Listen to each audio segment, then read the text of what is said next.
આજે દિલ્હી ખાતે આરએસએસનો શતાબ્દી મહોત્સવ યોજાયો, જેમાં પ્રધાનમંત્રી નરેન્દ્ર મોદી મુખ્ય મહેમાન હતા. આ કાર્યક્રમમાં પ્રધાનમંત્રી નરેન્દ્ર મોદીએ બે વસ્તુઓ લોન્ચ કરી. એક તો ટપાલ ટિકિટ હતી અને બીજો ખાસ 100 રૂપિયાનો સિક્કો. આ કાર્યક્રમમાં લોન્ચ કરાયેલો આ 100 રૂપિયાનો સિક્કો ખૂબ જ આકર્ષણનું કેન્દ્ર રહ્યો છે, કારણ કે તેમાં દેશભક્તિની ભાવનાની સાથે સાથે સમર્પણની ભાવના પણ જોવા મળી છે.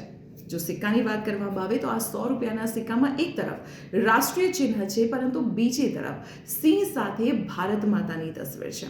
સાથે સાથે સમર્પણની ભાવનાથી નમન કરતા સ્વયંસેવકો પણ અહીં જોવા મળી રહ્યા છે. કહી શકાય કે આઝાદ ભારતના ઇતિહાસમાં પહેલીવાર એવું બન્યું છે કે ભારતીય મુદ્રા પર ભારત માતાની તસવીર છે. તો આ સિક્કાને લઈને આપનું શું મંતવ્ય છે? કમેન્ટ બોક્સમાં ચોક્કસ જણાવજો. અને આવી જ મહત્વપૂર્ણ જાણકારી માટે આપ જોડાયેલા રહો સંદેશ ડિજિટલ સાથે.